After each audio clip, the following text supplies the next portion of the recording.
ఇప్పుడు మనం గమనిస్తే గనక ఎంత ఎఫిషియెంట్గా ఉండే ఇండిగో ఎందుకు ఫెయిల్ అయిపోయింది, ఎందుకు 3-4 రోజుల నుంచి అందరు ఇబ్బందులు పడుతున్నారు?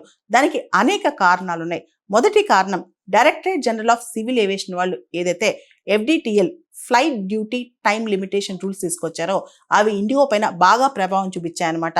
దీనిలో ప్రత్యేకంగా చెప్పాలంటే పైలట్లు, సిబ్బంది విశ్రాంతి, వాళ్ళ రెస్ట్ టైం 36 గంటల నుంచి 48 గంటలకు పెంచారనమాట.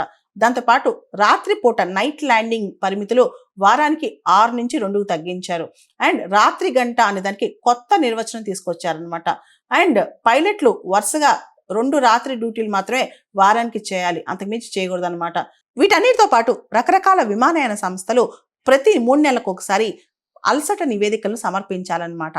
డైరెక్టరేట్ జనరల్ ఆఫ్ సివిల్ ఏవియేషన్కి అలసట నివేదిక అంటే వీళ్ళు ఏ విధంగా రెస్ట్ తీసుకున్నారు, వీళ్ళపైన నివేదికలు సమర్పించాలి. అసలు యాక్చువల్లీ ఇన్ని రూల్స్ అంటే ఆన్ బోర్డ్ క్రూకి సంబంధించి, పైలట్స్కి సంబంధించి ఇన్ని కొత్త రూల్స్ ఎందుకు వచ్చాయంటే ఆల్పా ఇండియా అని చెప్పి పైలట్స్కి సంబంధించిన అసోసియేషన్ గత కొన్ని సంవత్సరాలుగా ప్రొటెస్టులు చేస్తున్నారనమాట.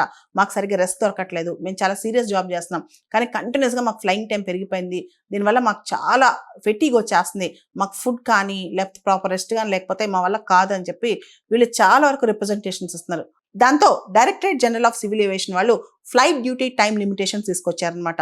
దానిలో ఆన్బోర్డ్ క్రూకి సంబంధించి, పైలట్ సంబంధించి వాళ్ళ రెస్ట్ టైం ఎంత ఉండాలి, రాత్రిపూట ఎంతసేపు ఫ్లై చేయాలి, ఇలా చాలా రూల్స్, రెగ్యులేషన్స్ తీసుకొచ్చారనమాట.